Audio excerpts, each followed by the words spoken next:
So look, farming obviously not for everyone. The hours are long, we know that. The income is often short. And the weather, of course, overrules all plans. Exactly. Still, there's something about working the land, as some Boston students discover every summer. Ted Reinstein has more. Last winter, we paid a visit to Hopkinton's Waterfresh Farm, where it's all about hydroponic farming, using nutrient-enriched water instead of soil, and where the produce was clearly in midsummer form despite the snow outside. This summer, we found a group of young people learning about hydroponic farming and, for the record, also turning out some tasty produce. Most of them have not grown up in a farm environment. They grew up in a city. The fact that you can grow something and from scratch using science is very exciting for many of them. And it's something that they did completely by themselves. Boston College professor of education Mike Barnett did grow up on a farm, and after an earlier career as an astrophysicist, found he loved to teach. So in addition to his college classes, he leads this hydroponics program located on the BC campus, where 30 kids from Boston Public Schools, mostly C-level students who might otherwise fall through the cracks, are instead given a unique opportunity to learn. Hydroponics is farming for the 21st century.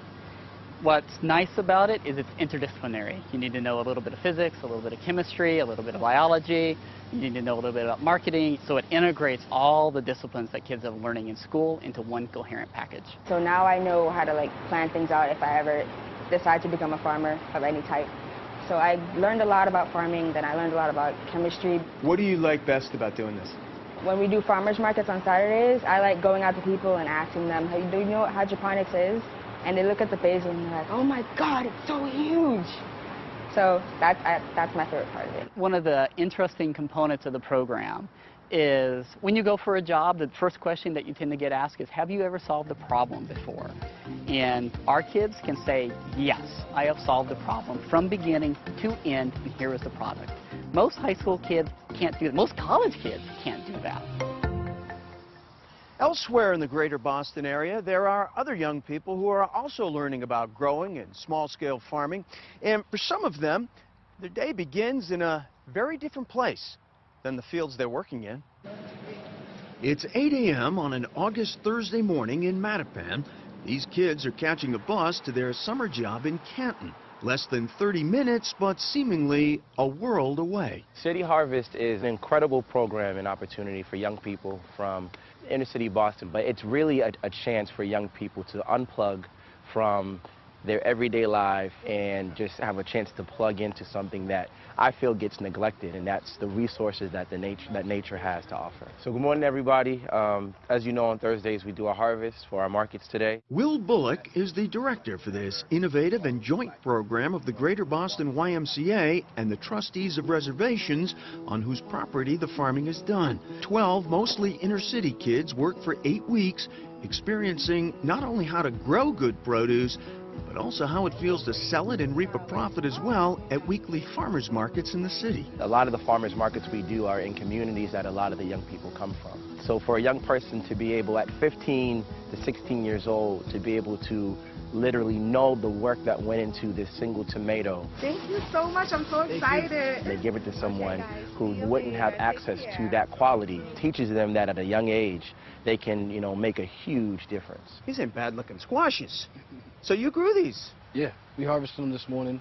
15-year-old Justin Riggins of Dorchester, a sophomore at Boston Latin Academy, is in his first year of City Harvest. Well, it feels great, you know what I mean? The areas we go to, they don't have all the opportunities to get the food they're entitled to and they should have. All places are entitled to excellent food quality, and some of the areas we go to, they don't have a lot. At over 40 different items, the variety of produce grown here in Canton is impressive. It includes onions, chard, kale, carrots, tomatoes, squash, eggplant, herbs, and peppers, not to mention beans. For third-year veteran Savannah Small, part of the program's appeal is simply surprising people about what they do out here. Sometimes they don't believe us how we actually grow it or pick it. They're like, no, you didn't do this. And I'm like, yeah, I did this this morning, actually. It's pretty fun. For director Will Bullock, who's been involved in farming since he was 15, the program is also a chance to pass along and share what he feels very fortunate to have experienced. The last thing that I thought I would be doing at the age 32 is farming. To have an opportunity to give other young people who are from the same community that I'm from, who have the same story that I had growing up, that opportunity to have a transformation in their lives, that's the biggest blessing I can have. So there's something out here that the land can teach us all. And this year, the City Harvest Program merged with 2 other groups that are run by the trustees of reservations, so they had a total of 84 kids instead of 12 kids getting experience on the farm. Great for them, Right. and good news from BC's Mike Barnett as well. All of the children in last year's program, teens in last year's program, have gotten into college. Many of them are studying science, and they got over $200,000 collectively in scholarships. And that experience that he gave them was a big part of all Well, remember, he said the college question, have you ever had a problem that you had to solve? And he's bringing them A to Z on it. Absolutely. Great. Call it the joy of CSA. When you're happy with food you can't even name. We have something that's unidentified